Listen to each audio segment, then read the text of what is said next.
Thank you. So this is a meeting of... Recording in progress. This is a meeting of the city's infrastructure task force.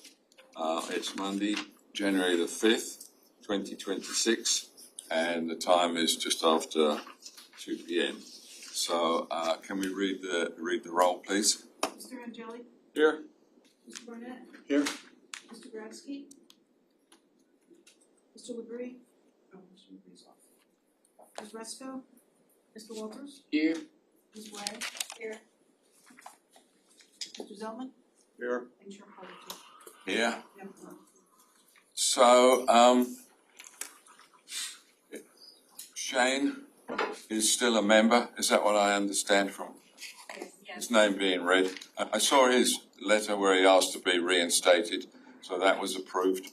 Okay. So before we get started on the agenda, Todd would like to introduce a new staff member to us. Actually, we have two new staff members to introduce. This being their first meeting, so one is O'Neill Rodriguez. He's the new Assistant Public Works Director for Engineering.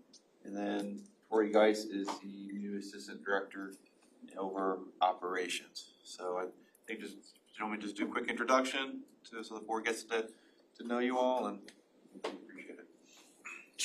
Sure. So again, my name is Troy Geis. So just recently came from City of Hollandale Beach and then the City of Tamarack 18 years before then. With both cities, worked with the Public Works Department, Assistant Director at both, and originally from Minnesota. So just watched my Vikings and their season yesterday. So, but anyway, so that's welcome. Can I just ask a question and clarification? Yes. So you're in the utilities department? Public Works over operations. Public Works. So we've got utilities, we've got Public Works. Correct. And then we have a third department, Capital Projects. Actually, let me clarify that, Peter. So utility services is separated from Public Works. That's a whole new department under the leadership of Albert Carbon.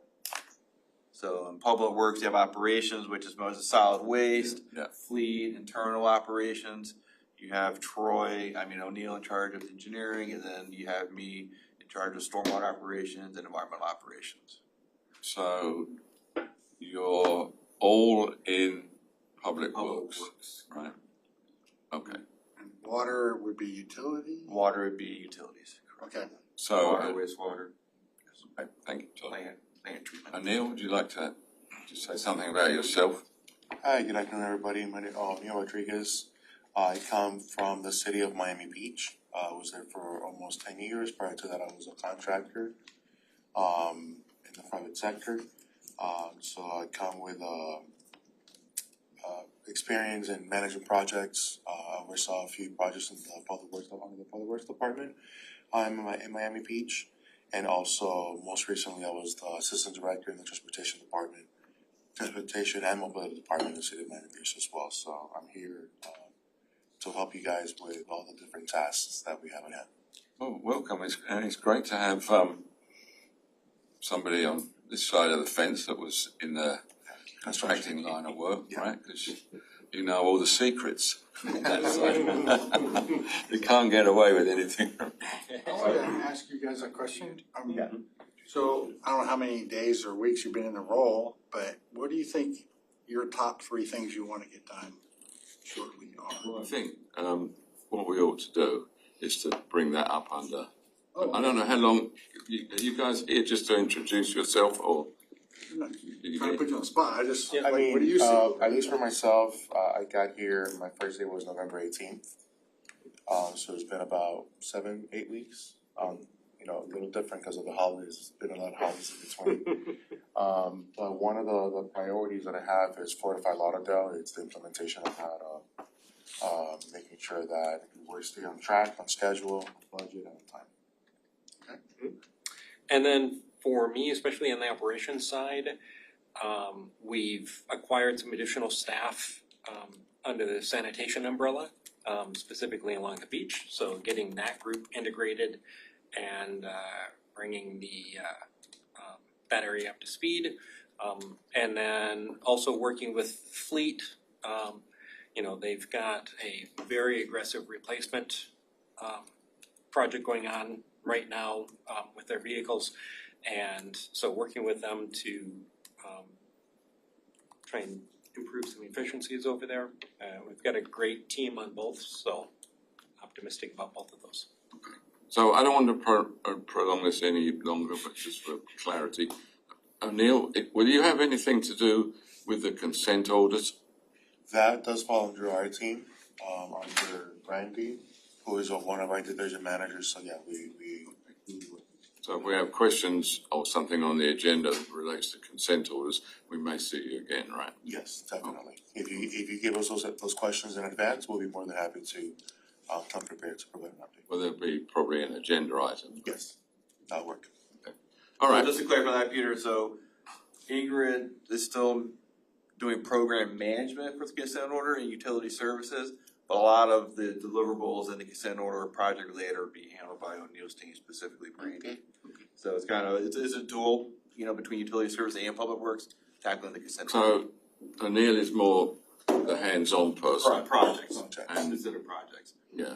Ingrid's more making sure the milestones, Planning, deliverables, those type of tasks are being met. So let the record show that Marta joined us and is now present. We've just introduced two new staff members. So there's O'Neill.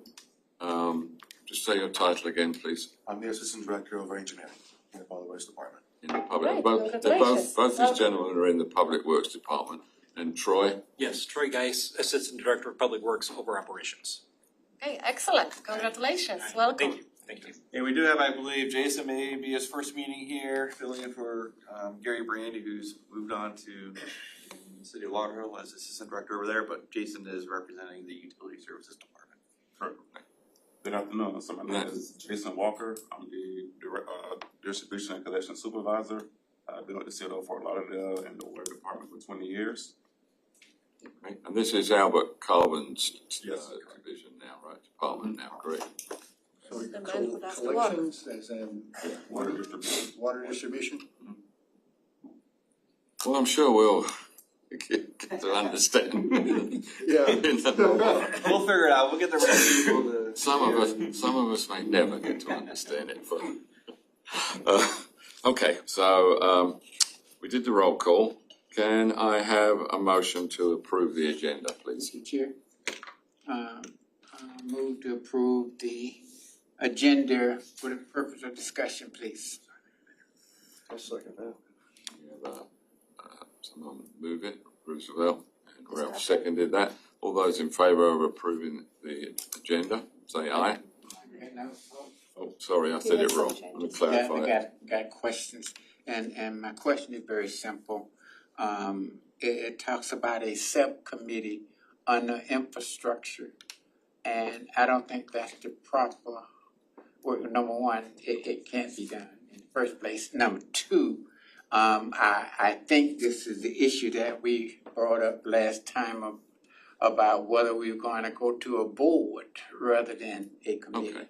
Okay. We have not yet actually approved the minutes of the previous meeting, so we should do that first before we get, because we have an item on under old business update on establishing ITF subcommittee. Isn't that what you're talking about, Roosevelt? Yes, but I just wanna, on item 2, item 3, it says the, approval of previous minutes, no, I'm sorry.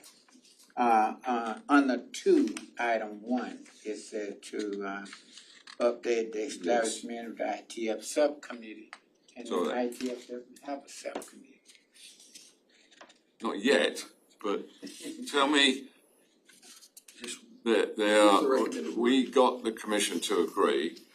We are giving approved time length to approved time length by commission resolution. Yes. And the commission agreed in principle that they would establish this group, whatever we're gonna call it, permanently. And the city attorney is working on, He's drafting a language Right. for the board Right. and the move from a committee to a board. so do we want to, is this what you're asking, do we want to amend the agenda so it says update on establish an ITF board? I think it can be covered. I just soon get rid of it, cause we don't have we can't establish, an update on a committee that we don't have. Or I really meant it to be, let's talk about the approved idea of making this group permanent. Yes. So as long as we can get to that, Okay, you're happy with doing that yes. under item 2. But Then under we're- item 2, just change it from, subcommittee to, discussion of possibility of being a board. Proposed board, Proposed Discussion. to be a board. yes. Of ITF becoming an what board? It'll be the infrastructure, board rather than committee, or whatever they decide to call Yeah. it at that. Infrastructure board.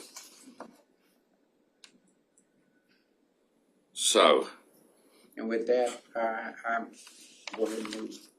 so the agenda now becomes as written, with the exception that item 2.1, instead of as written, becomes discussion of the ITF task force becoming an infrastructure board. Yes. So with that, do you need to move that and get a second I on did. that? You did? So someone want to second that? Second. Jerry seconds that. So with that amendment, can we approve the agenda, please? All those in favour, please say aye. Aye. Okay, so next item is approval of the minutes from November the 3rd. We did not have a meeting in December. So, Move to approve with or without the, exception. second, I second. the seconds. Any discussion, changes, etc. on that? If not, can I have a approval of a motion to approve the minutes of November the 3rd as written, please? All in favour, please say aye. Aye. Thank you. All right, now we get on to discussion of the infrastructure task force becoming an infrastructure board. Put this on here because I feel like we are a little out of the loop on what's happening about that. My first question is, because I have frankly forgotten, when does this group actually sunset? March. Mine said the 31st of March. I don't know what everybody else says. March 31st. I think it's actually February 18th. February the 18th? Are you gonna send me home 2 weeks early? Not if you don't want to, Mr. Roosevelt. So we could have, under the, as presently authorised, we could have one more meeting in February. Right. So we really need to have an update from somebody. What I don't want to have happen really is, because we have no authorisation to continue past February the 18th, that we have to keep postponing meetings. Well, there wouldn't be any meetings really, but effectively we'd be out of business, and therefore there wouldn't be any agendas, and people will kind of drift away and enthusiasm would be lost, because after all, everybody here is just a volunteer of their own time and doing this voluntarily. So all we can say, I think, is to our staff to give us an update on our next meeting, which we will have a meeting in February, and hopefully we can get an update. Do you think that's possible? Yeah. Okay. Anything else to be said about this? And then, as I understand it, and Roosevelt, correct me if that happens, and there is an ordinance bringing into effect an infrastructure board, then all the members would have to be reappointed.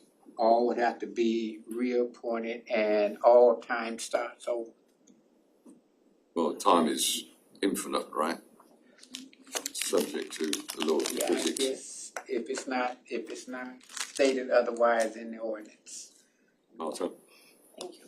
So Chair, I have a recommendation. Obviously, we can ask the staff for the updates for next meeting, but if there is not ready the ordinance, which we know they have to be read twice for the approval, we don't even receive the first reading yet. So that's so we know the timeline is it's critical, and we may not meet that prior to the March meeting. So in the meantime, can we at minimum ask the city attorney to write a resolution to continue the advisory board until the ordinance will be establishing the board? So just to continue as an advisory board until the ordinance will be establishing board. Like a temporary authorization to. Correct. Maybe is my answer to that. Does anybody else want to comment on that suggestion? My only comment, I agree if it doesn't go the way I would like to see it go, then that would be the next choice. And my thing is, are we trying to force it tomorrow at the conference meeting? And then they can vote on it tomorrow evening, and then they can do that. And I already know that they're writing the ordinance. Yes, I know that as well. The ordinance is being written now by Dwayne and a couple of other staff members to put that in place. I just want to make sure that we don't expire, not physically, but. You stole my line. Well, the problem about that is, I think, that to try and get something on the agenda tomorrow would have to be a walk-on. You're reliant on the city staff agreeing to walk it on like that. I'm not averse to Marta's idea. I just wonder, my suggestion might be that you authorize me to write to the city commission and remind them that we are going, because don't forget that the city attorney does not work for the city manager. He's a separate entity that does his does his own thing. And so the city manager can't necessarily say to the city attorney, get it done by a date certain, because the city attorney, we don't know what other priorities he's got, has got going on.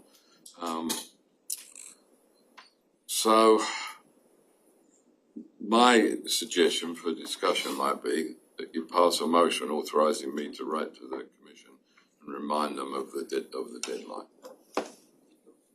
So we've got Marta's idea that we pursue a resolution to reactivate us, and you've got my idea to write an email, it will be, to all the commissioners and the mayor, reminding them of the deadline. But Chair, you can do both. Why not all the above? Yeah. And I would still email Raquel because she's pretty quick. You could remind about the deadline, but provide some temporary solution in the meantime to keep us going, so we don't have a loop. So, I'm okay with that. That would be a good idea. So let's think about the timeline then for a resolution to reactivate us. We can have a meeting in February, so it's not like this is going to be the last meeting unless we do something. We could have one more meeting. So maybe it's only necessary, where are we now? We're at the first meeting in January of the commission, right? So they're going to have another one in January, and then they're going to have two in February. So, maybe, so what's the action we need to take to get onto an agenda to get a resolution reauthorising us? What do we need to do to achieve that? We need to pass a motion calling upon the Commission to pass a resolution reactivating us for 3 months or appropriate term. Correct, I wouldn't put the time frame. So I would just ask for reactivating until the board will be That's what I established. would suggest also. So I can, Want to make a Propose the motion to motion. that effect, please? okay, so motion to approve the chair, to send the correspondence to the city commissioners. Yep. To inform them about the upcoming deadline of the infrastructure task force. Mainstay the task force until the full board will be established. And it will be to extend the committee until such time as it comes. Unless we do walk on tomorrow. It won't need to be reinstated. I think we still need to. Yeah, we you need can to do, you can provide do all something these in writing. things, all these things. But Yeah. these words never passed my lips before. I'm sympathetic to the staff, and the time before a commission meeting is kind of fraught. So the city clerk has to organise this, and I don't know that it is quite as urgent as we're making it seem. Well, Why can't it go on to the second meeting in January? the way it can happen, each of the commissioners has a point on the consent Yep. portion of the afternoon Conference meeting. agenda, right? Yeah. Yeah. On the afternoon meeting where they can bring up any issue that they wish. And that will be one of the issues that's gonna be brought up by one of the commissioners. But then you're relying on one or more of the commissioners having read some communication that will probably at best only be available to them first thing tomorrow morning. So, Marty, can we split your resolution into Sure. your You want a first motion, just into two parts? authorization? Yeah, Okay, let's start with the easy one, okay, which is to authorise me to write to the Commissioner and Mayor, reminding them of the upcoming deadline deadlines, for the task force. which is February 18. Yeah, if you can make that motion, we get that 2026. approved, Okay. then we can do another one. All right. So motion to authorize Chair Peter to write an email to all commissioners, remind them about the upcoming deadlines for infrastructure task force committee, which is February 18, 2026. And the mayor. We have a second to that? Second, but add the mayor. Commissioners and mayor. And then, Commissioners and mayor, okay. you second that, Rizwan? Yes, So we have a motion and a second on that. All those in favour, please say aye. Aye. Aye. Any opposed? Right, now we move to how to get Commission resolution to continue the task force. And you suggest we don't give a length of time, you just say what? I would just say to extend continuation of the infrastructure task force until I would just ask for the support and the supporting staff to provide a resolution to the commissioners. Extending infrastructure task force committee until further resolution. Until the ordinance is officially addressed. I don't wanna say ordinance because they may, until further directions or until further. I think it should say something about the board within that, so that Well, it needs I'm clarity. not sure that they were very clear that we had Yeah. the transition to the board. Okay, so that's They good. already know it, it's already. Yeah. Okay, right, so in the ordinance. until ordinance to establish board are written and approved. Has been officially voted on.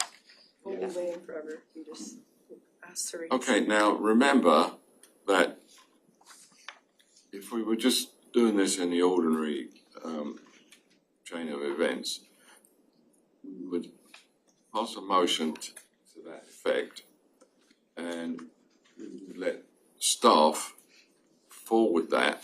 I believe this is the way it would work. The staff would then forward that to the city clerk for the first available agenda. So, have I got that right?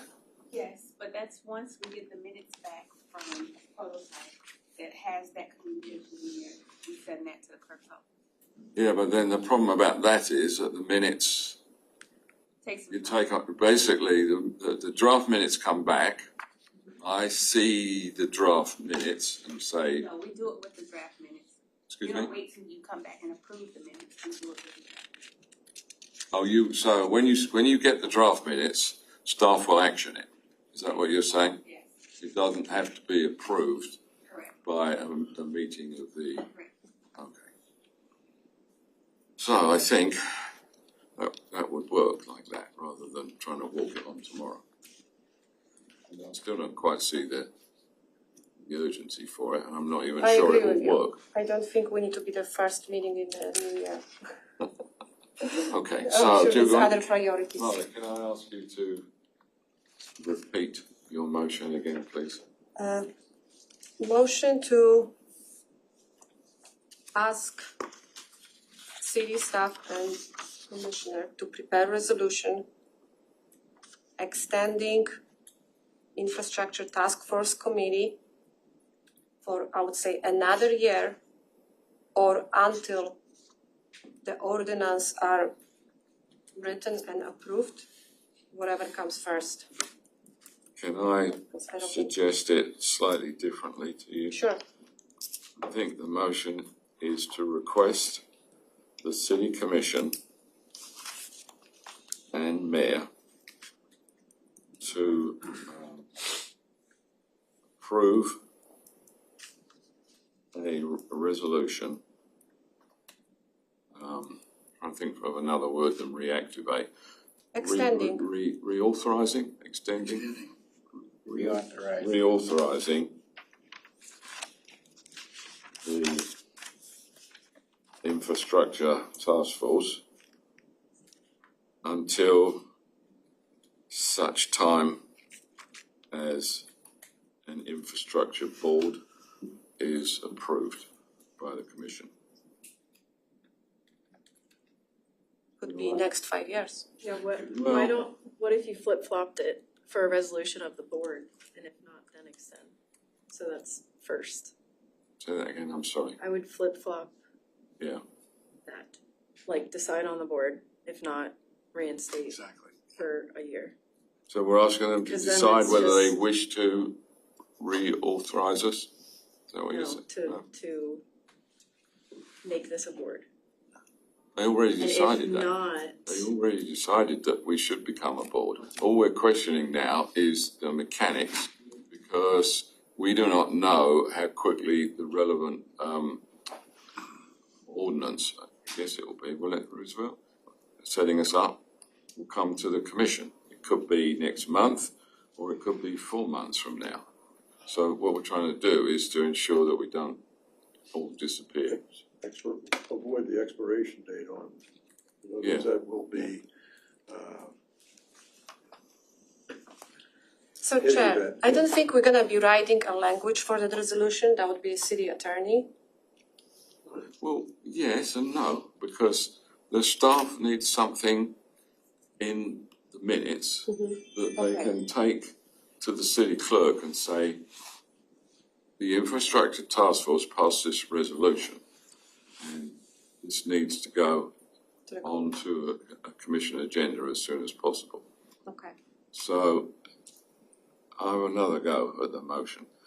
The motion is to request the city commissioners and the mayor to approve a resolution reauthorizing the infrastructure task force until such time as the infrastructure board is Approved. is approved by the commission and mayor.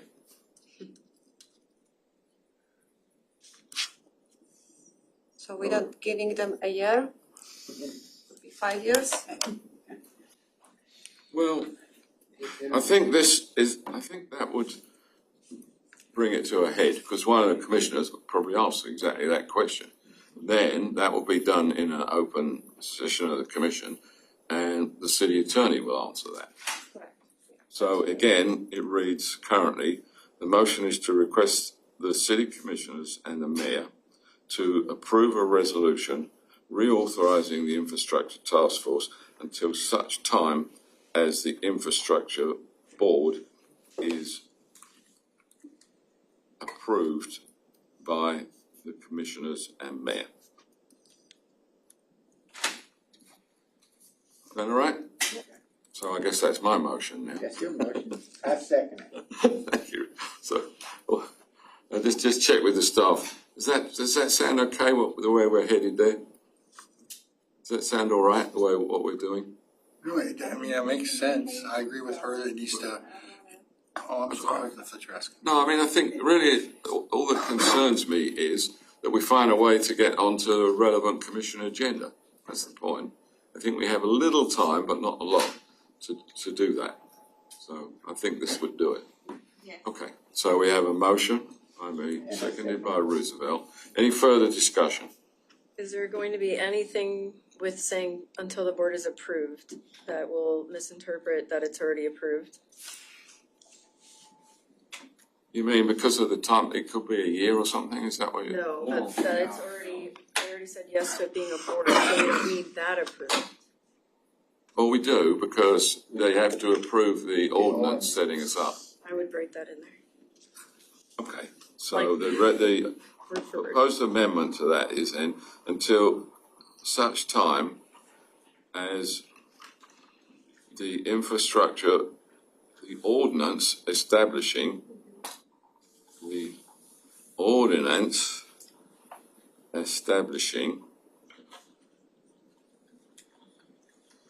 the infrastructure board Are approved. is approved by the city commission. That's really all need. That's the question. Okay. I'm going to read it through one more time, unfortunately. And I And agree I thought with this was going to be a that. short meeting. Yes. Ralph? Yeah, when the original infrastructure task force committee was converted into the infrastructure task force advisory committee, there was only so many, and you might remember, was it 4 years that it was effective for, and then they would have to either replace those members or change the name again of the committee to. Real point. But I think most of the city commission, help me if I'm with staff left. If most of the boards and committees, I definitely know about the committees, is for 3 2-year terms, is that correct? All the ones I've been on a ton of them, and all of them been Yes. 2 years, 2 years, 2 years, for a total of 6 years, then you have to get off. Yes. But somebody like Lindsay, you would have presumably you wouldn't have been appointed for 2 years, because that would have exceeded the current duration. So you must have been appointed to serve until the end of the infrastructure task force, right? So that's what it would have probably said when you were appointed to it, or that's what was approved in effect. So, okay, I still think this is going to work, so I'll say it one more time. The motion is to request the city commissioners and the mayor to approve a resolution reauthorising the infrastructure task force until such time as the ordinance establishing the infrastructure board has been approved by the city commission. Sounds That's good to now. me. So that's the corrected motion, seconded I by second it. Roosevelt. I second the correction. Thank you. Any further discussion? If not, all those in favour of that motion, please say aye. Aye. Thank you. Okay. New business, tracking major projects. Now, this was, Greg asked for this, right? Yes. And the minutes reflect 3 or 4 or 5 projects that we suggested should be tracked. I don't have a good picture of exactly where the problem is occurring in order to do this, but I have the impression that we need to work on what we want tracked a bit more. Greg? You don't mind? So all I want to do is make sure we're aware of major milestones for the major projects we reviewed and to see if those projects are slipping or not. For example, the Victoria Park Stormwater Project, I had that written down as starting in January 2026. Right? So the first question is that the first milestone for that? And is it still on track to start in January 2026? Yeah, starting today. Start today, right? The next one was, all right, so let's check after start on the stormwater project, is there a sub milestone? What would be the next milestone you're looking to monitor on that project? We don't really look at them as milestones. Essentially it's like 2 projects in one, because the east side is a separate drainage system once you pass the bridge. Okay. That's a pump station, that's gonna take the longest, because procuring the pump station equipment takes a while. And then the west side is mostly exfiltration trench, because they have the advantage of height. I wouldn't say we have milestones. That should get done fairly quickly, at least the west side, and probably most of the undergrounding on the east side, barring the pumps themselves. So let's just say, so you got east-west? Yeah, there's a hydraulic ridge line there, which I'm sure you see if you go east on. So for east, what would be your target date for principal completion? Oh. And then same for west? I think that's 2 years on the east side. The west will probably be a year, but technically it's one contract, so the contractor has the full timeline to finish the whole Do you thing. understand what I'm after? Yeah, we're I'm a phasing project it. director, so it's like. So we have phase 1 is 2 rows of the streets, and then we have phase 2. I don't have it right in front of me right now, Okay. but it's phased. So if that's the way you can look at it, then our first priority is get phase 1 out of the way. Okay. But Greg, let me just wade in here.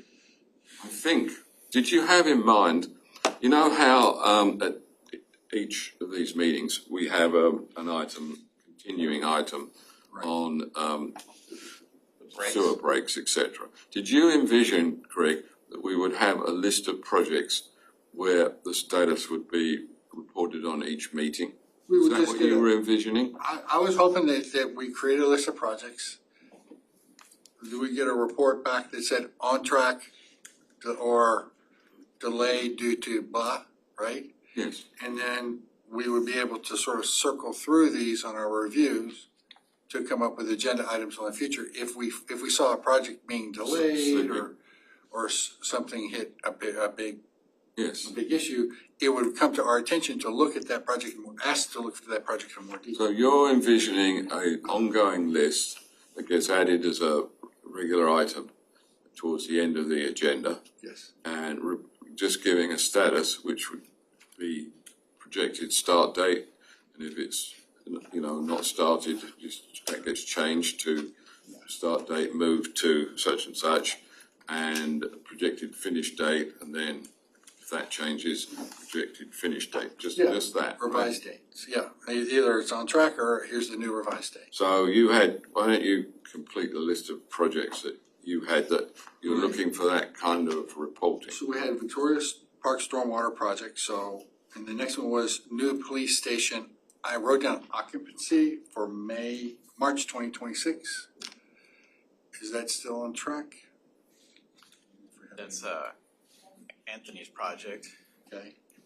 The next one was Prospect Lake Water Treatment Plant coming online. We had that September 2026. That's still the projected date. That's on track. Next one we had City Hall primary contractor awarded. Well, I think that's happened. It happened. Okay. So What they complete. did awarded, they took the 3 guys back, and I think they're supposed to report out. It wasn't on tomorrow's agenda, so they're probably gonna report out on the 20th, I think is that they would say, this is who, among these 3, this is who we took. We already know who it's gonna be, but that's okay. So I thought, probably wrong, that they had decided on one design build contractor. But you think that it's still competitive between 3? If they can't work out with the one. We went to 1? No. The reason they kept it all alive is they picked one, but they said, if we can't come to a final agreement with them, we gotta use 2 yet. Yeah. Yeah, because there was RFQ, there was request for qualification. So they've got a favourite and 2 backups. Yeah, leader in the clubhouse. Yeah. So so we would like a status each time on these. I think that's Yeah, 1, I've got 2, 3. 3 more. One more. Okay. All right, so the City Hall, after the contractor awarded, what would be the next major milestone? I think that would be I think the city has to negotiate. contract in place. I think there's an agreement, then a comprehensive agreement, so that's all being handled by the city manager's office. Yeah, the next major milestone would be an agreement with the design. Negotiation agreement. It's basically the milestone is a signed and sealed an agreement with the design build contractor for a new city hall. That's the next I'll also major maybe milestone. suggest a monthly update in some of these projects. There may not be information report monthly, but maybe a quarterly update instead of a monthly update. Well, I think if nothing has changed, Just put then you just put the same, somebody needs to look at the list. And there's a possible issue with that I see, but at the moment, for the purposes of discussion, we're just coming up with projects. What else did you have, Greg? So we reviewed the sidewalk project, but I never pulled out what our objectives were associated with that. So like, are we trying to complete so many linear feet of that in 2026? I never understood what the objective, like, I know we reviewed it and how it's being implemented. The sidewalks are like an ongoing project. So let me ask Jill, is there some sort of milestone that we could associate with the construction of new sidewalks? Okay. Chair? Yes. I think what Gregory is referring to is the presentation that was provided by TAM, which is a sidewalk connection program, which is different from Public Works Engineering sidewalk repair. It was a sidewalk connection project. Okay, so that was an update provided by someone from TAM. So Greg, you're interested in the sidewalk connection program, which is to fill in missing lengths of sidewalk, right? But each missing length is a little mini project unto itself. And so I never understood, are they focusing on certain neighborhoods? I never understood how, from that review, I never understood how they set their goals on what they're gonna get done in a calendar year, or is it budget constrained, is it time constrained? Well, it's definitely budget constrained, that's for sure. And community input. That's another one, because some people don't even want sidewalks. So that's an issue in a lot of places where they said You know, I don't want you in front of my house digging up. I want all my grass to stay nice and green. Right. And if you put one in front of my house and the sidewalk break, you're gonna sue me. But I understand. Ralph, Another concern that, Roosevelt? We've been keeping a little bit of a track of some of the things that you guys have discussed and next steps and what's been completed and not completed. As far as the sidewalk master plan, the public engagement policy review, that piece has been completed. And then the next steps that we have was the master plan deliverables, implementation, reprioritization of the projects and the progress. So that's the last thing that you guys discussed regarding that with TAM. so maybe that's all we need to have each time, just a list like this, and you just report, somebody reports, that's what I was gonna come to, you know, no change, or we've reached a certain milestone. And I'm gonna just go ahead, I'm sorry, then I'll keep pushing. I was gonna mention that the communities may, like to have, instead of, there may be spots where the sidewalk is not, say, 5 foot wide, but 3.5 or 4 foot wide, and their thickness is maybe 3 inches as opposed to 6 inches now, I understand is the current standard. Yeah, we need something to address that, because consistency through a neighborhood, you don't want to be walking on a 5 foot and then it goes down to a 3.5 foot or whatever width. But I think that's an element that should be looked at as far as making a community as sidewalks. If there's a portion that can be replaced from the 3.5 foot wide to consistently 5 foot, that ought to be a consideration on that. I don't know if I'm jumping the gun. Yeah, I'm looking at a more higher level, like, okay. If you don't mind, we reviewed the seawall project, and the objective I pulled out of that was city-owned seawall raised to the new levels. But again, I didn't get a date on when we were trying to get that done. Which seawall? Huh? The specific one or the program? What would be a milestone for that project? Like, 90% of the city-owned project raised to new target levels by May 2028. I mean, something like that, right? Yeah, it's that's more of a funding issue. We just put a ton of new seawalls into our capital projects that we would like to see done in the next 5 years. But then there's another list between 6 and 10, and there's 11 to 15, and then 16 to 20, and then 20 and beyond. So the master plan has all of our seawalls prioritized by number one, structural integrity. So those are the ones we're targeting first. Okay. And that could be in the next 30, 35 years before we're done with all of it. Right, so then I'm just looking for next major milestone, so it sounds like the next major, you're getting it, you've already got it in the plan, so it's gonna be one of. So we have Sebastian and Seville's probably the next seawall we'll start construction on. We finished design, so we're going out to bid. Okay, the next project was the city database, it's got a name. CityWorks? CityWorks. And again, I didn't really have a milestone for that, but I thought that was I'm big into that, so it's like, I was thinking, are we utilizing CityWorks effectively, building it into your engineering projects? Is it becoming a go-to? Yeah, so right now stormwater is probably the biggest user of it. We're about to put, I believe, roads and sidewalks are about to come online with that. So we'll see some integration with the C-Click Fix-It. So I think that CityWorks should be listed.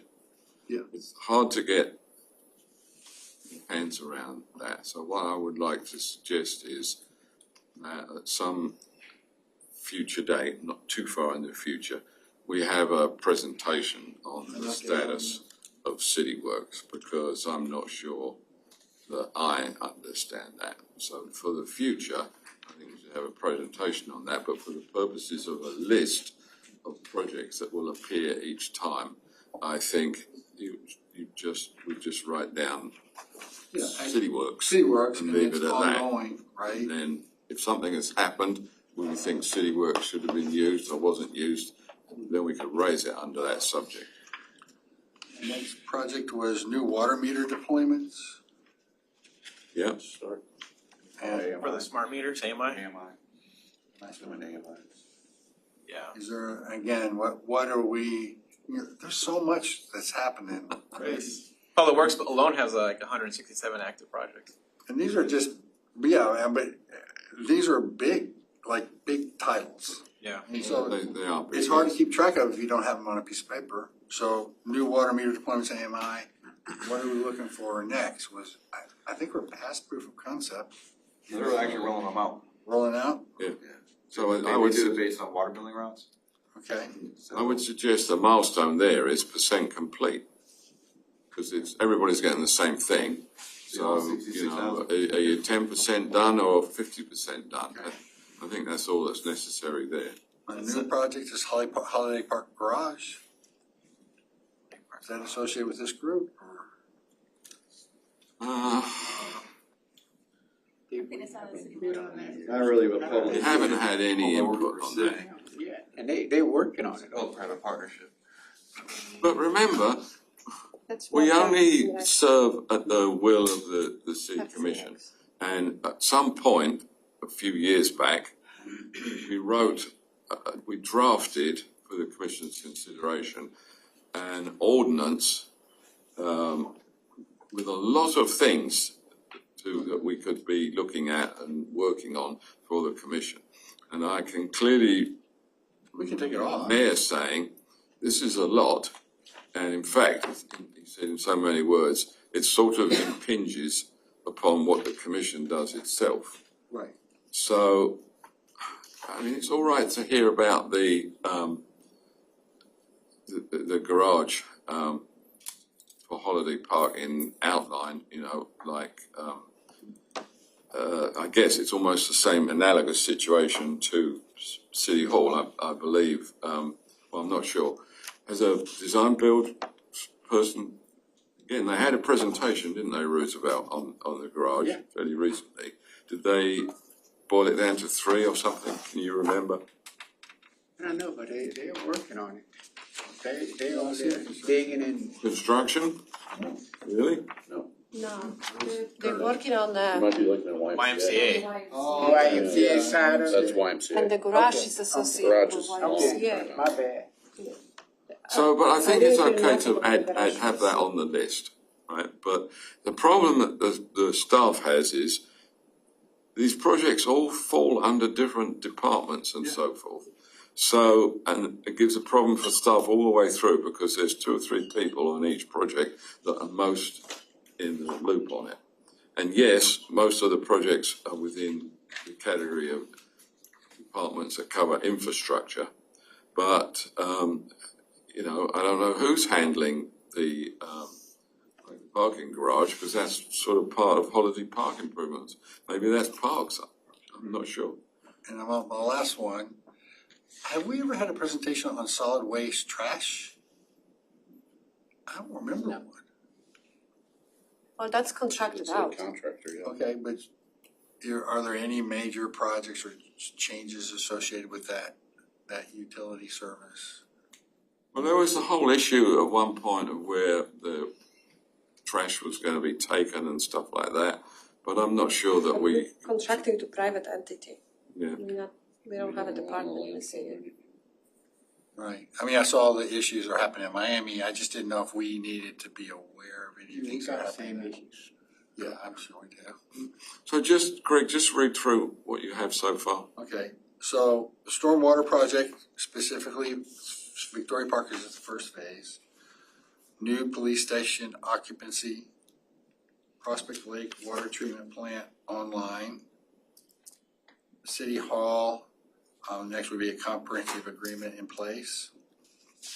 Sidewalk connection project, the next, sounds like the next milestone is master plan reprioritization to be complete. Seawall project, next milestone would be city-owned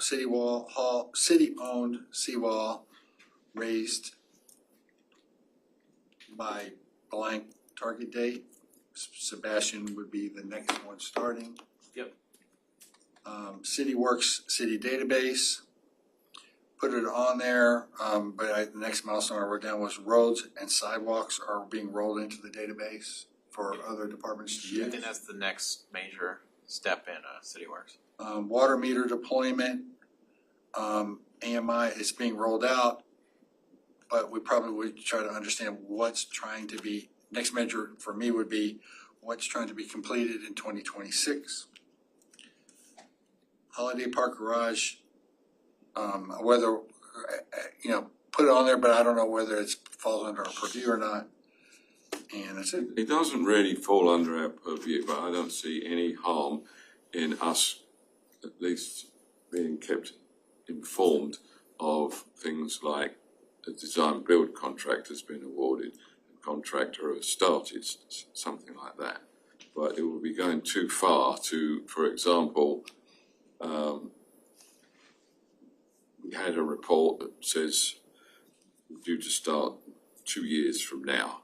I think it's going a step too far for us to then, write to the commission and say, well, can you hurry it up? So I wouldn't want to do that. The main reason I ask for this type of list to be kept and maintained is it's just a lot. There is a lot though, that's the thing. And we're all trying to keep, and all these projects affect other projects. So everybody needs to know what's happening with all this, right? So if you're working on this seawall, right, you need to know whether they're gonna be doing something on the stormwater project. Keeping all this coordinated is difficult. But luckily, the seawalls are with the stormwater team. Yeah. So you guys are on it, it's just, this is mostly for us, because we end the meetings and say, well, what do we need to talk about next time? Well, if we have this list, it will help us make that decision, right? So, that's it. So going back to City Hall, I see a memo from December 23rd. So the city manager's office established an internal working group with the ultimate goal being that the negotiation sessions will take place with the aim of delivering an interim agreement in spring 2026. Okay. So. Yeah, you have any other projects? I would like to concentrate on what I call major projects, and nearly everything that you've cited pretty much is, so. There's only one thing that's on the back of my mind, and probably on Gerald's also. I keep hearing about a new huge project being proposed for the mall, the Galleria Mall area. And But that's different because that's being driven by the private sector. I agree. So that's really well beyond, other than if somebody happens to know and has read the newspaper, So yeah, it's just, we all understand it's gonna affect all of our utilities and all of our infrastructure. So does anybody else have any somewhat significant projects that they'd like to see appear on a list each time, just to remind all of us what's going on citywide? Anybody else got anything? I always have been concerned about dragging the feet on the sanitary sewers. There's still a lot of aye-ayes occurring. And it just doesn't seem like it's moving fast enough. We're under a consent order for that, and we've had a few presentations on a consent order, and that's one of the things, and we get those fairly regularly, progress on consent orders. One of the things in the latest one, I think it's under negotiation, is more I&I, because we've put a lot of money into that. Exactly. So I'm not sure that is necessary to be reported on as a big progress, because we're reporting on consent orders. I mean, we could add to the list consent orders in general, because they're always at the forefront of my mind, because they seem to be continuous. When one is supposed to end, it seems to get wrapped into another one or something. So I would suggest we just put a line item in under projects that says consent orders, just to remind us, we don't need to be told each time, but, it's worth at it as a memoir, so to speak.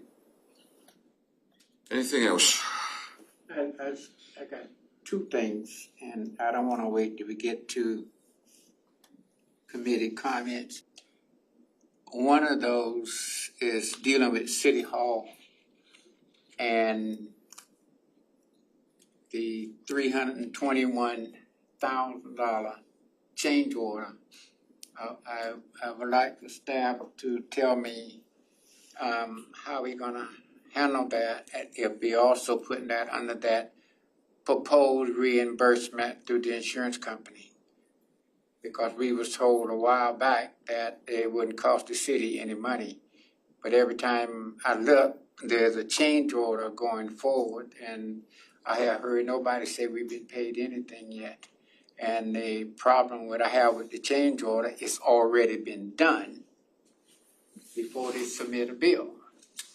And they perform work.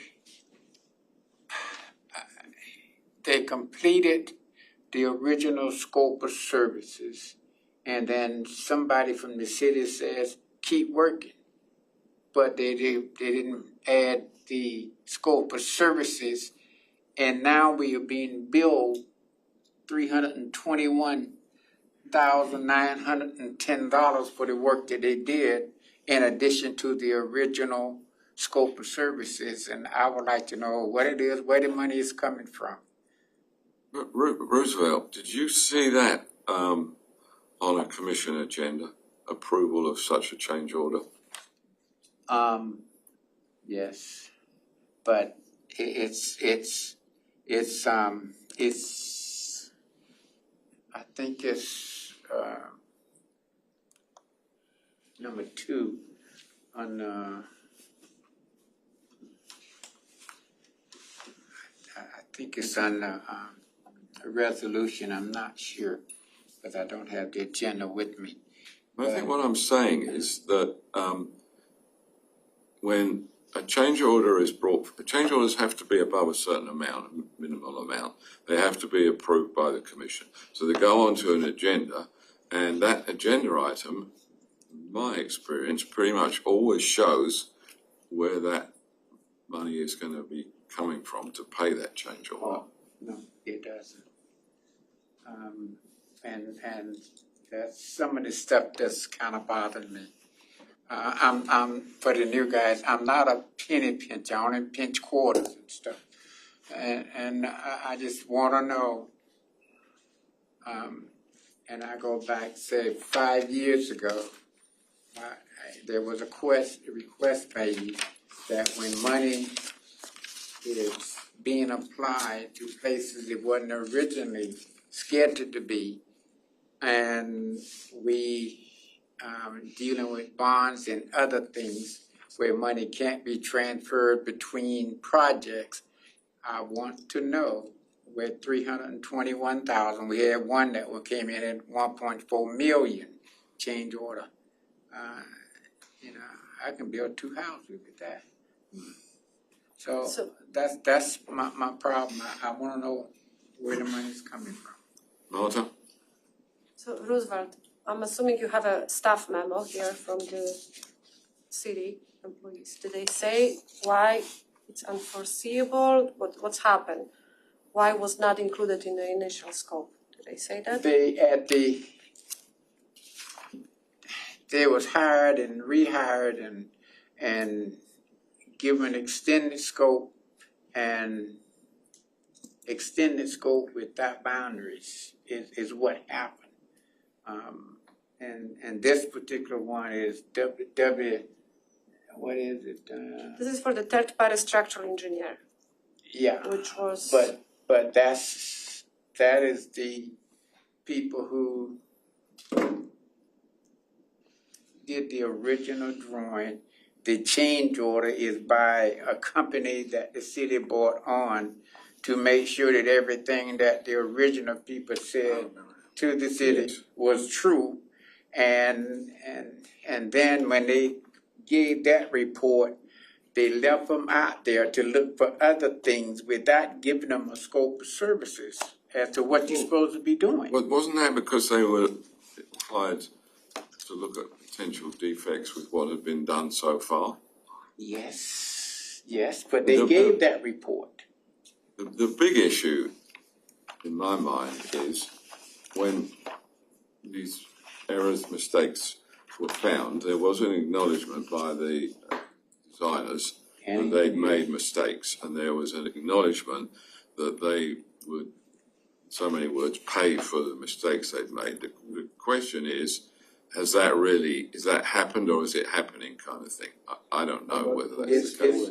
It's continuously going on. Yes, they're not resolved yet, fully. And have the city been reimbursed on any of the change order money that they have put up front? Is this, you're referring to the police department? Yes. I will caution that I don't necessarily think that getting into the weeds on the police station and all the ebbs and flows, ebbs and flows of that as the city is currently dealing with that issue, which has been pretty transparent legally and presentations at the city commission meetings. I think that's probably would be outside the scope of what staff internally would do here at the Public Works. Just to follow what Todd just said, it says in this memo, it should be noted that all costs associated with the additional work WJE is performing will be submitted to ACOM, the architect of record for the project, for full reimbursement.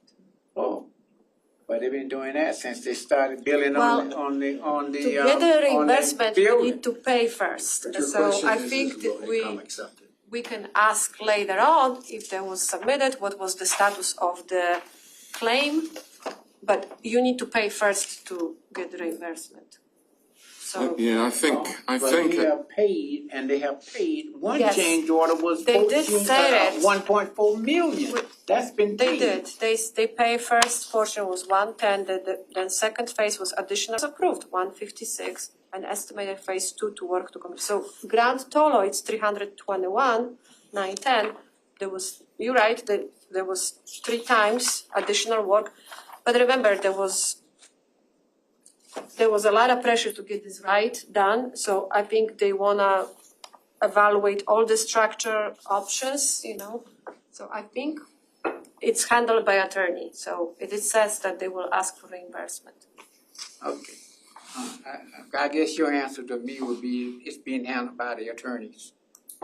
That would be part of my answer, as well as being handled by in-house. And I say, okay.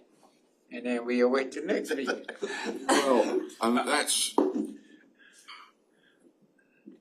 I think the police station could go on the list with just the caveat or the specific thing that we're interested in, just as like eyes and ears of the public, is status of reimbursement from AECOM. So I suggest the project that goes on the list is police station status of reimbursement from AECOM. And I don't expect to hear much about that for several to many months or even years. But that's the big picture that disturbs people, is these mistakes were made.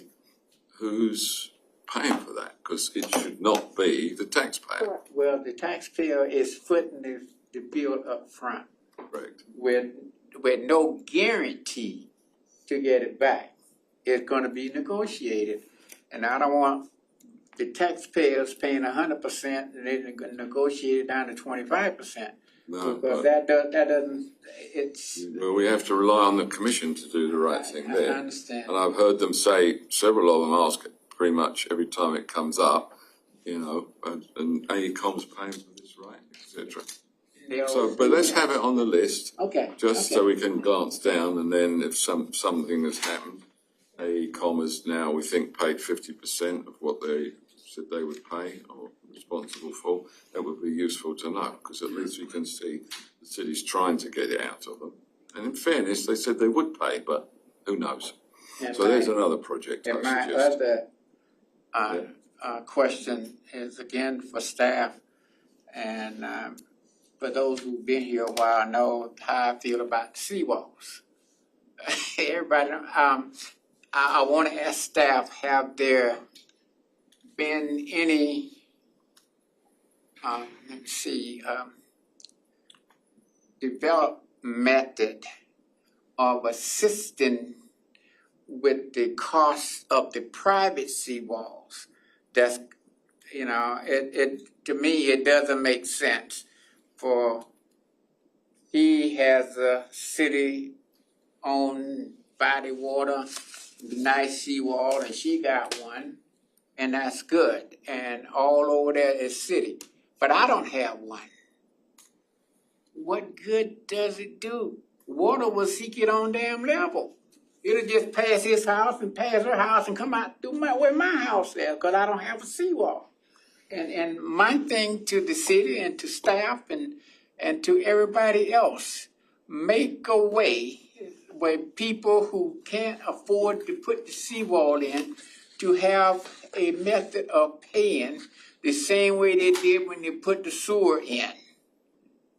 They put the sewer in and they attach your water bill every month until you pay the bill off. And I know the city said we don't have that kind of money. Well, it doesn't make sense to put a seawall up with holes in it. Let me ask the people that are here, is the city in any way looking into what Roosevelt described in the case of the going on to the sewers? There was a loan situation which was paid back over time. Is there any activity that anyone knows of to come up with a program that helps people that can't afford new seawalls to help them pay over time, or certain grants? Grants, yeah. So at the moment, that idea is kind of nowhere. Marta? So, Chair, those programs are usually backed by the state or federal government. So, like the sewer conversion is backed by the DEP, septic to sewer, I guess, in that point. Yeah. So that's how the city gets the money, so they can provide in the form of grant build for people and kind of slowly put them on a pay plan. This is a lot of money to put up front for a city, so I don't think, that's doable. But there is a resilient grant, there is some maybe opportunities for a grant that I'm sure city is seeking, and maybe some good news down the road, to provide some, incentives to the customers that they have as seawalls. Yeah, we'll say to your point, the sewer conversion from septic, that's a little different. That's public infrastructure. That's private seawall we're talking about. Yeah. Right? There's about 170 miles of seawall in the city. Only about 5 of it is ours. Is public. I know. So if You're talking about billions of dollars. What are you gonna do with the other 95%? That's my question. The way the code's written is if your seawall's breached, code enforcement goes after you and you have a year to comply and raise your seawall to 5 feet. Are you gonna take my house? Well, okay, question, how many people have we notified that their seawall has been breached? And so that's outside the scope of public works. I mean, I know we've done some of them because I personally went out there in the aisles and with code enforcement, and they've put folks on notice. But I don't have the actual number. That's DSD. I mean, one way we could approach it, we're all concerned that this is a big issue. It is a big issue. Staring at us right in the face, right? I mean, I'm not saying take their properties from them, but put them on notice. No, they certainly are. How do they pay for it? I don't understand. I'm not saying take it away from it. Just say, look, you got to deal with this. Some of them will take care of it. Well, some of them will figure it out. And by the way, I don't have a seawall, so Good. I'm not arguing for me. We can get you one. No. So, Greg, seawalls in general were on your list, right? Yeah. So we'll leave it like that. City-owned, yes. City-owned, not yes, private. this is different. Right. But by having that on the list, we'll at least As a sub no. I mean, a lot of what we're talking about comes back to of these ongoing comes back to money, and in that regard, I'm interested in bonds, which I'm going to talk about a little bit later. But there's another fly in the ointment, and that is, for a seawall project to be successful, everybody has to participate. And that's, I know, You it's. can't get that. I know you You're can't get not that, gonna get that. so there's gotta be some kind of mechanism. That's all I'm asking. But you're also asking to improve private property, right? With public money. You can't really do that, so. Well, we have a person with us, I just remembered, from, who did work for Miami Beach, and I know they embarked upon a big drainage program. To your knowledge, Anil, was anything done about private seawalls? Because obviously they're the weakest link. Yeah, so the city of Miami Beach has a, what they call it, private adaptation program, where they're able to submit an application in order to, it's about $20,000 that they can obtain in order to assist with the cost of raising their seawalls. And that's in a certain designated area, That's right? about 3 feet. Categories, excuse me? That's about 3 feet. Correct, so it's a very small fund that is available, and it's on a case-by-case basis, and there's a criteria that has to be met in order for the business, for the property. And is that city money or it's coming from some other source? That program is being funded by the city. So, yeah, but you Okay, see, I'm good. they've attempted I'm it, good. I'm and good. so. I'm good.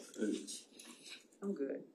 But I'm not. Well, I'd like to, now, anybody got any other projects, otherwise I'd like to move on. What I would suggest is that if staff could just perpetuate this list as a separate page to each agenda, and we may hear nothing about any of these next time, but if we just keep listing them, then at some point someone will say, oh, well, this has now happened and that's now happened, and it can be updated. But my request is, because we didn't achieve this the first time, that the list of projects from Greg and 2 or 3 from Roosevelt just appear on a separate piece of paper, like the water line breaks and sewer breaks, and just so they're there, we don't have to discuss it every time.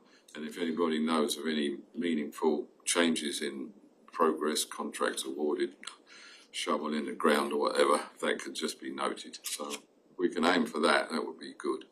I don't think it needs a motion or anything. That's just something that we're monitoring. So anything else on this subject? Otherwise, we'll move right along. Well, that's the tracking major projects. So, okay, if we move on, public works update, CIP financial reports. Anybody going to do that? Hi, Patricia Jolly, Program Manager. Good morning. Exactly what questions do you have? We provided you guys with the report on the projects that were funded by the bonds. Now, just to clarify, those are partially funded. That's not the full funding for each project. So if you look at the top part of that report, you'll see that based on the color coding, you'll see a percentage as far as how much was spent to date on projects relating to, let's say, for example, the water mains. Right now, we have 27% of bond funding already spent, but some of the projects are either 100% complete or they are in the progress. I've noticed when a project's 100% complete, it exactly matches dollar for dollar budget to spend. Right. Is there a process to reallocate unused funds, or how does that end up that way? Well, and that may not be the full funding for that project, so that might just be, okay, for example, I think from 10850, that's the Victoria Park small water main. It's currently 100% complete, and it was budgeted for 4.4 the actual for that project had an additional over $800 plus $1,000 that came from the general fund. Okay, that's how you handle it. Patricia, question. So this is a summary of the 2 bonds, right? One was 2017 when I'm here reading here. Yes. Another is 2024.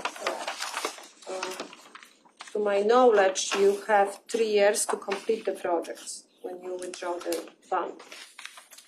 To tell you the truth, I'm not sure with the. 85% needs to be spent in the 3 years. At least that's my knowledge when you take the municipal bucks.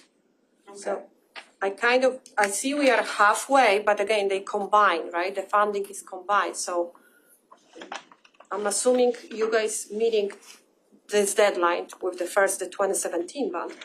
But my real question is, the first green in the index FD Water Sewer Master Plan 2017, do we really spend 22 million for the document called Master Plan, which I'm assuming yes, and why? Is that there was a consequence of the consent order? Because that seems to be very expensive document for $20 million. So I cannot speak on that.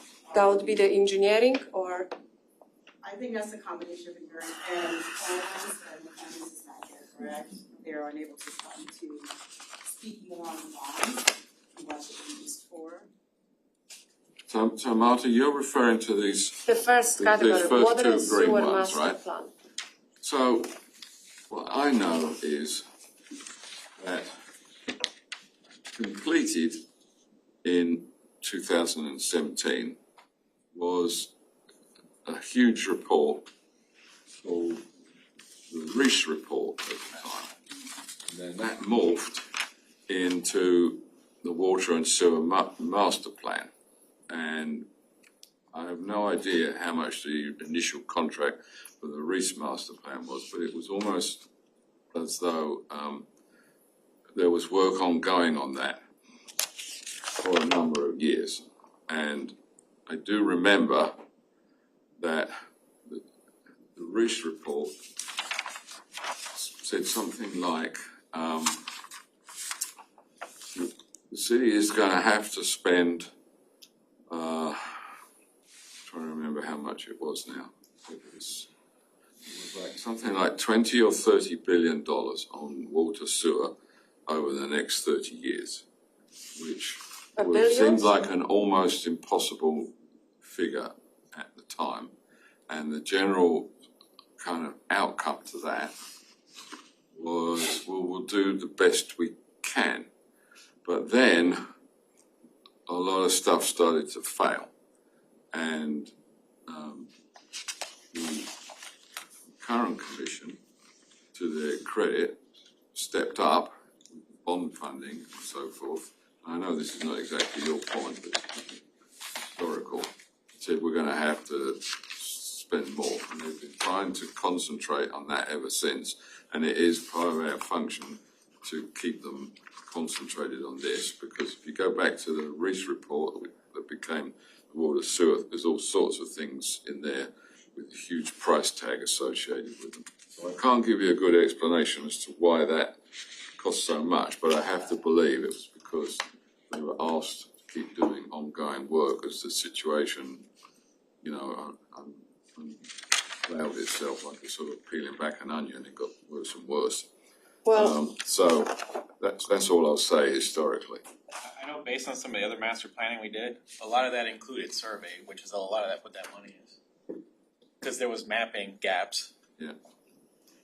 So I wouldn't be surprised if that's what that money is. Somewhere there's a huge set of reports done by Reese. I'm glad we have a master plan that hopefully we can follow. But then if you go down, there's another report. We spent 23 million for I&I program. Is that a study or a it's master plan and report. My point here is since 2017 we spent close to 50 million for reports. And I understand we need to have a survey done. I understand we need to have some tangible items. I would rather see this funding allocated to the actual construction and implementation. Lining, if it's I&I understand this is already approved. It's allocated 23 million. It's the yellow. First page, Chair. Yeah, but I&I, the project status is master plan and for. It's not necessarily saying that that falls under the master I plan understand, category, but so hopefully they kind of that's following implementation. master plan from the sewer, and the recommendation is to do the I&I, and then we pay another 23 million, I understand, to tell us where we're supposed to do that. That I believe that works is there's, that funding is in there so they can create programs out of there. And what the I&I program is doing on top of smoke testing and prioritization is creating task orders for contractors to go out and do the work. I believe that's how that's set up. But it's not include lining. It's not actually gonna prevent the I&I, it's just to tell us where we have the I&I. I have to see, but I think it might include that. I'm just not 100% sure. I'd have to ask Brandon. Well, that would be good news. Yeah. If it's including lining and how many miles of we gonna line, that would be great news. That would feel more comfortable paying 23 million. But my point here, when I'm seeing this, those two, they just strike me through that. I would rather see money allocated for the actual construction improvements work. I understand it has to be done, some reporting and planning, but I'm understanding the same thing, that's only 16% spent, is that right? that's recently approved. I believe that was approved last year, 16. maybe a year before.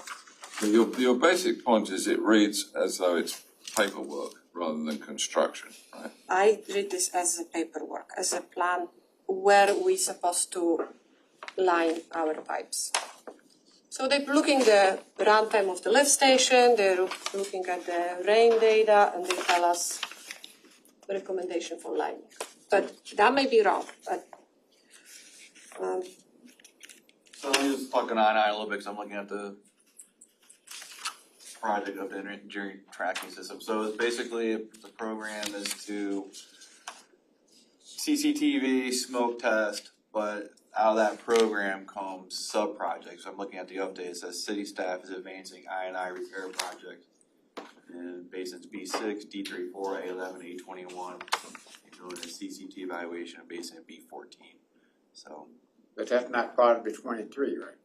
No, I have to dive into each project to see what the funding source is.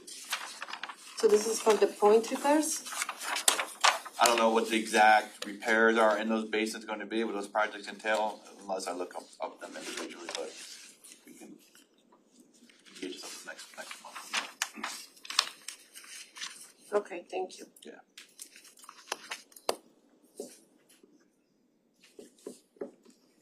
Okay.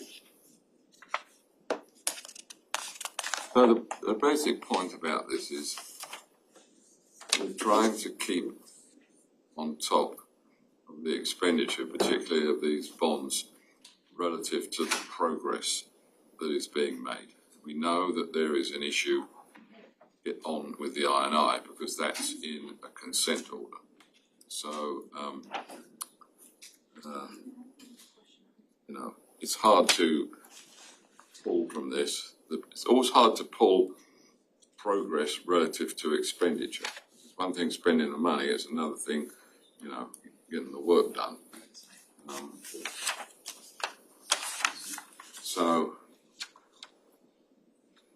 Is this one of our usual items, this reporting on CIP financial report? We get this each time? We get it quarterly. Quarterly, okay, that's good. But those ones are just the bond funded. We still have a CIP funded by the utilities, right? So this is just the. It's the bonds. Well, That's the bond it's allocation. two big bonds, so it's 400 million of work. Yeah, it's 200. Okay, anything else on this?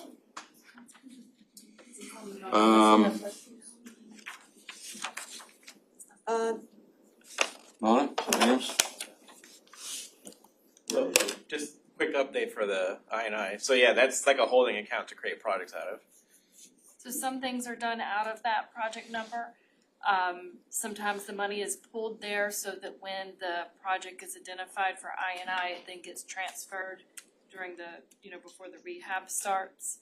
And that project number has actually been used for a number of years as the program has evolved. Brandy, can you give your name for the record? Yes, Brandy Layton. With the city, right? Yes, City of Fort Lauderdale. So and these FD numbers, my understanding, these aren't like, you're not paying that much for the master plan. That FD means it's a fund number that was set up. So there might have been a number of projects actually done under the master plan, under those FD numbers. But the best thing to do, would be to ask one of the finance people for more details on that. Yeah. So, just because it says report, you can't conclude from that it was all just spent on paperwork and reports. Right, we had an actual fund 495 fund that we funded. At one point, we had a bond, and if the project was listed in a master plan, it would be funded out of that fund number. Yeah. Well, I'm sorry, Chair, but Patricia just said that we can, the color code, right, which is a light yellow, this is the fund for the INI. So I understand we receive 40 million, the budget. And then I see light yellows, like we have a Victoria Park sewer basin rehab, we have a Rio Vista sewer basin rehab, that's the INI project. So I understand what you're saying, that there's a pool of money and you allocate to the projects, and then I see the project number, can't see it, I'm sorry, 214, my last three, 12214. And that one has 23 million. So my question is, looks like this one is just for the reports and master plan. I think. The thing is, some of those projects predate the INI. So those were existing INI projects prior to the master plan coming on board. I know it's a little confusing because the whole history is not there, but those were projects that were already in the books versus the new projects coming out of the INI, $20 million that are funding them. So what you're telling me that this 23 million budget, that we will have a project coming up from this budget? Yeah, now of course we have to pay the consultant too, because we have to pay for smoke testing, for CCTV and all that, but we do create projects out of that money. Yeah, there was already a transfer that went to commission where some of that money was transferred to like another priority INI project. And when we get new money for the fiscal year, then it may go in that account unless the staff sets up new projects. There was one year where they put it, all in that account, and then we transferred it out when the rehab was, Okay. I'm interested in knowing on your II projects, how long it takes when you make an estimate on the project until it starts, the project gets going, because too much time elapses. The INI is like a contagious disease. It will expand out, and you'll be spending a lot more money if it's not done more quickly in our lifespan. if we have the money, once we get the CCTV results, depending on the contracts and everything that are set up, we can have the rehab done, within a year, or maybe a year and a half, but oftentimes, we've got limited funding that we're working with, and we're using all the funding we have, and then we're getting new funding. So it just depends, what our financial situation is as to how quickly we can. The budget is sorry, go ahead. I was gonna say the budget's only good within a short life period, otherwise you're going to have to put an asterisk there saying that, anticipated rate of increase on INIs, depending on the system itself, it's just incredible. I mean, the city of Fort Lauderdale is currently fighting this right now, where they are trying to fix, but there's other areas that weren't really identified completely, and they've expanded, and so it's a mess. The procurement, once you have, you've got to procure first to do the CCTV, which we, have contracts in place for that. Sometimes that has to be advertised for pricing. Sometimes we already have the pricing. Once the recommendations come in, and we have our bid package, sometimes you may have to advertise, so that can take 6 months to a year. But sometimes we have contracts in place that we're that already have capacity, we're able to use. We have some, active I&I contracts right now where the work is being done. But we're also collecting a lot of information and, we're trying to get money to do more I&I. So again, the difficult thing is relating the money to the progress. And I see a reasonable proxy to some of that with the consent orders. If we can stay on top of the consent orders, I have to believe that if we're comfortable with the progress on the consent orders and they're getting signed off, which is why I far prefer that we had one consent order, finished it and got it signed off, and then had another one, this sort of rolling over one thing into another so the consent order never comes to an end. But anyway, it is what it is. But, I really feel like going forward we should concentrate on the progress on the consent orders because there's another set of eyes on that. It's not the whole answer, but it's halfway there. Okay, anything else on that? Anybody? Okay, good. With that said, we're on to water and sewer breaks. Anybody on that? I did have a question. I saw something somewhere, press release or something. There was an area south of Sunrise near the it's not the Middle River, but when Sunrise crosses the George English. Right there. There was a problem there or something. There was a boil water in effect. Does anybody know anything about that? Implied it was something to do with project that was ongoing or something. The only boil water we had last month was in the northwest. Must be wrong about that. We had a Grease trap overflow yeah, there. we had sanitary sewer overflow at 1930 East Sunrise. Grease trap, restaurant grease trap. That was December 2nd. First one on that. 300 gallons. Just let me look at the sewers. So on that one, the samples were taken in Middle River, was that because it went into drainage that then went out the outfall? Right. Okay, was that the same case with the other two that were up Yeah, further most on likely, New yeah, River? that's typically how it puts our storm drain system into surface water. Sometimes you get sheet flow, sometimes the restaurants on Federal, they'll sheet flow into the Middle River there, Yeah. but majority of the time it's just infrastructure connected to an outfall. So that does not show up what you're just describing as a sewer break, right? It does. It does? It's the first one on 1930 East Sunrise Boulevard, it's on. December, not November, you got Oh, November and okay. December. All right. Yeah, November, there was no SSOs. December we had a few. Small one. Oh, yes. Really only the force main break was the one on Cordova. The other ones were gravity blockages. Yeah, I think the one I must have been talking about was a 6-inch on East Sunrise there.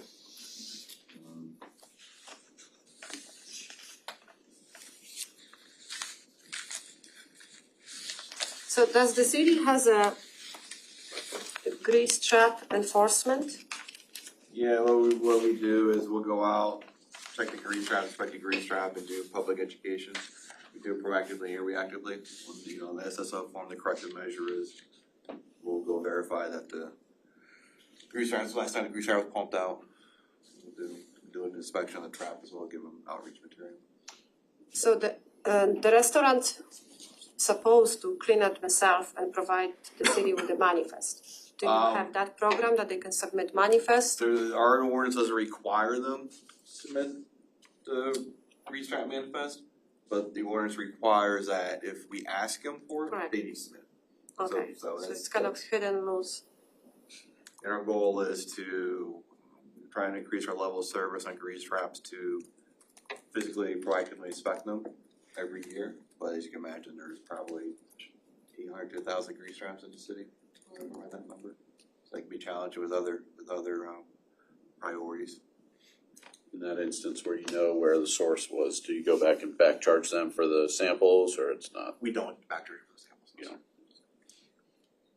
Then we have like force main, well, I guess when we have, third party, contractor breaks, so usually we'll go after the Contractor, but contractor break. not a restaurant, even though you know it's a source.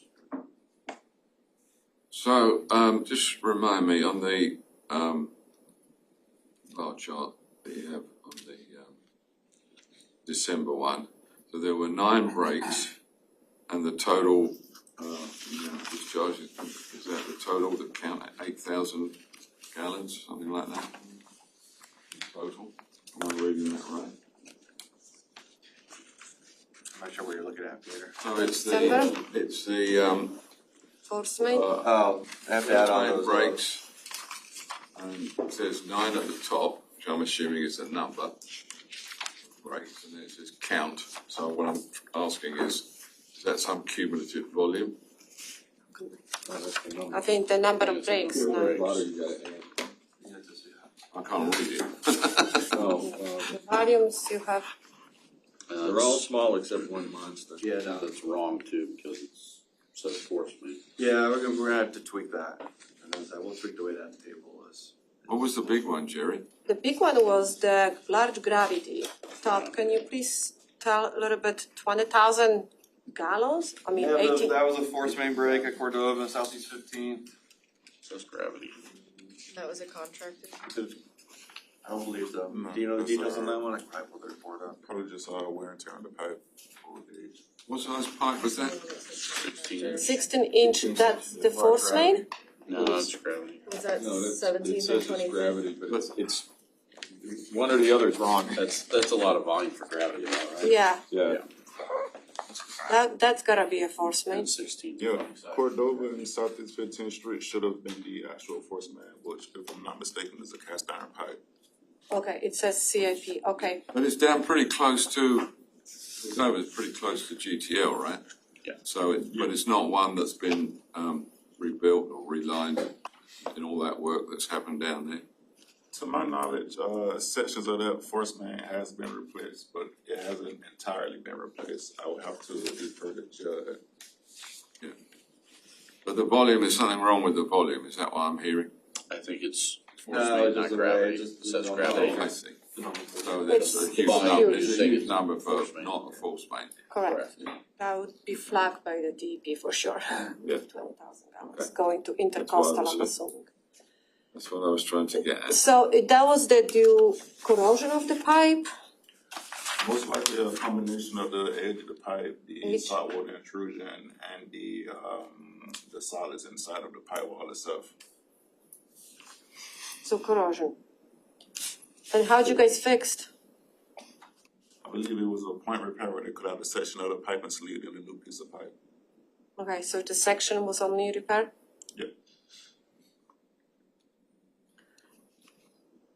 What do you So- wanna- Sorry. I'm sorry. Go on. When you have those breaks, and I'm assuming you're tracking yourself too, are you guys putting any recommendation for CIP replacement project or, how you guys, I understand you fixing in the field, it's temporary, it's only one section or the clamp.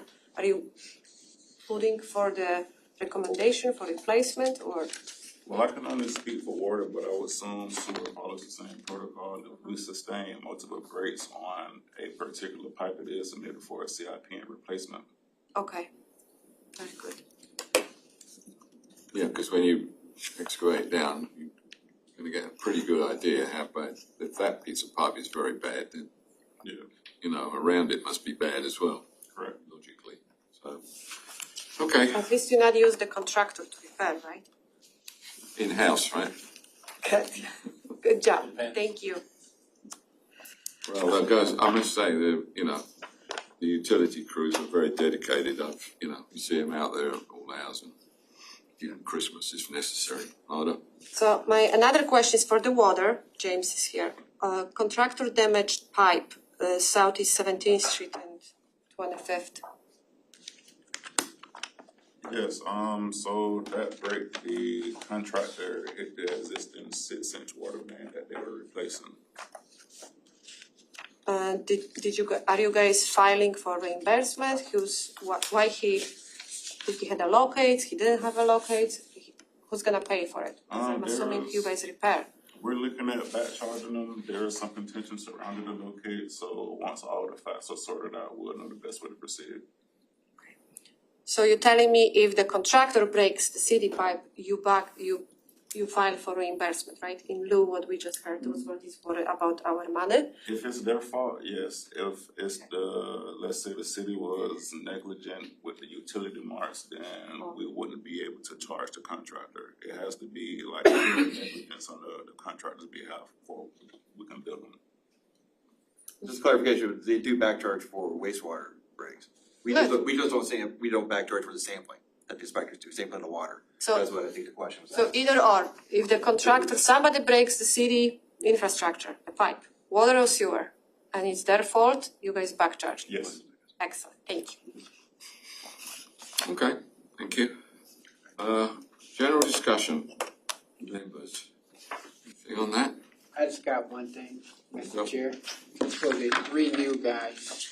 I normally don't talk in these meetings. I usually I sit and listen because my grandma said you only learn when you listen. So you won't see me at Well, never this learned level. anything else. I will cut off my meds. I have something under this heading, which is that, some of you may remember, I've been trying to get a presentation on the city bonds, what's out there, how much is spent, what it's for. That has not come together yet, but I'm still interested in it. I'd like to have that at some time because it's important we understand how close there's a number of bonds out there. You know, how far are we pushing the bonds, and is there any bonding capability left? Those sorts of things. I understand quickly from staff before this meeting there was a report on commission agenda in December. I looked quickly, I couldn't see anything, but I will look again. But in any case, I would still like to get that report. We waited a while for it, but I think it will be interesting to everybody and to how these bonds work, how we're able to bond and what our capability for bonding is. So I will do a bit of homework to see if I can find something that throws light on it. And if I do, I'll through staff, I'll get the link sent out to you all of something that might have been on the agenda.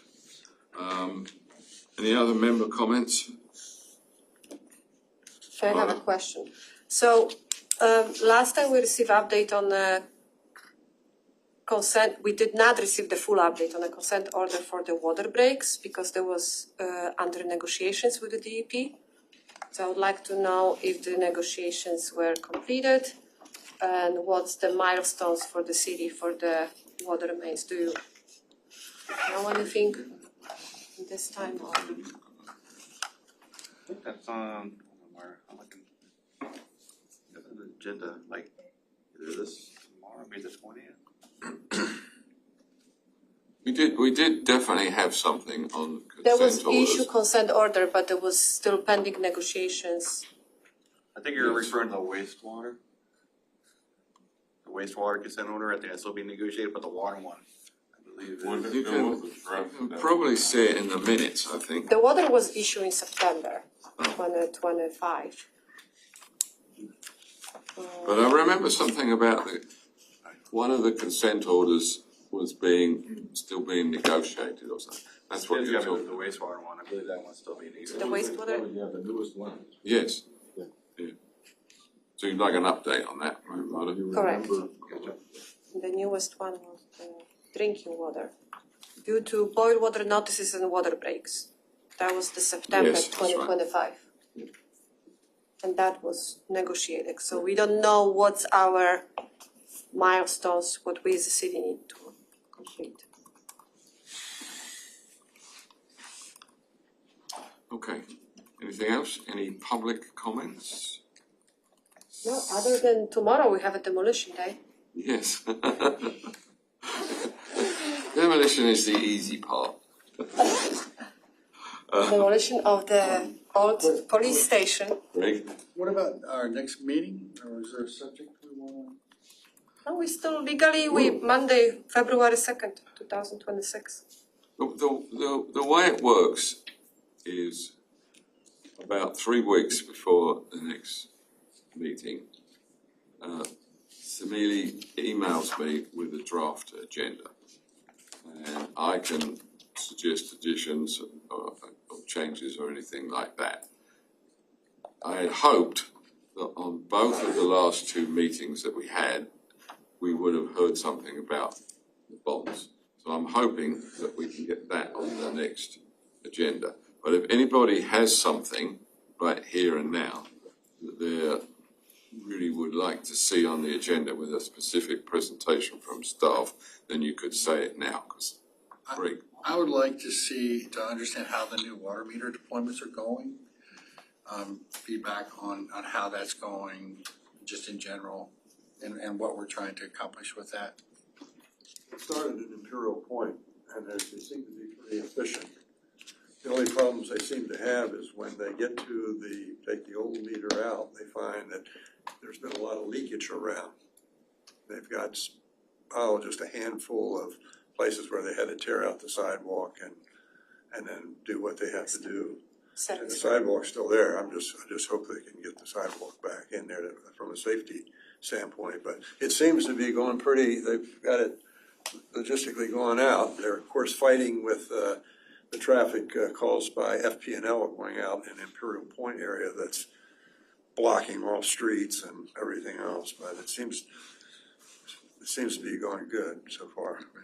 I think a formal presentation on that and what I remember hearing they said that they anticipate people's bills could go up in association with this.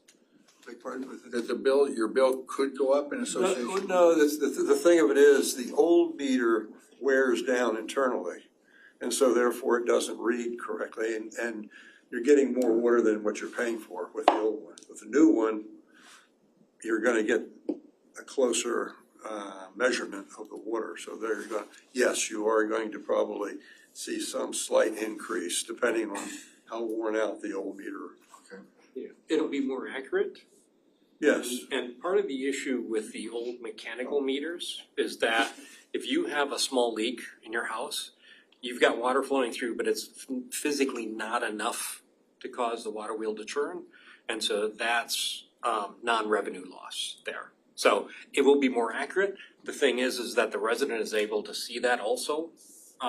And so they will be able to see, if they want to go on there, they would see it before they even get a bill that they've got, a higher use. So it works on both sides. So there will be less non-revenue water and more accurate bills for the residents. Okay. Yeah, I think it would be interesting to have a presentation on the rollout of the smart water meters, how it's going, and things like the experience of people with their water bills, and satisfaction with the fact that you're able to remotely read your water meter at regular intervals yourself, things like that. So maybe if we could try and have that in the next, either for the next meeting or certainly the next couple of meetings, assuming we're reauthorized. We had a presentation with showing the new meter and everything. It was very interesting. It's amazing the technology between the new ones and the older ones that are kind of archaic comparatively. But that would be interesting. Like one of the questions I would like to bring up in the session, it would be if somebody has an old water meter that needs to be replaced, will they put one of these new ones in right away, or do they put an old one waiting for us to get to the neighborhood? No, we put a new one in our meter. Put a new one? Excellent, good answer, thank you. So that presentation would be by utilities, right? Because the water meters come under utilities. That's correct. Yeah. All right. Chairman, I just want to mark that there is an item on tomorrow's commission. CR4, it's a resolution authorizing the city manager to execute a consent order between Fort Lauderdale and DEP regarding assessment rehab of the city's water distribution system. And authorize payment of $500 in administrative fees. Agenda item on tomorrow. I saw it. There is a water consent order, okay. Okay, so I think that's it. we see everybody all being well on February the 2nd. I got a tiny bit of homework, and we do not need a motion to adjourn. No, sir. So we're done. Oh, thank you to staff, everybody, Thank staff particularly, and we appreciate everything you do. Thank you. Thank you. So there be no more business before the committee. We adjourn.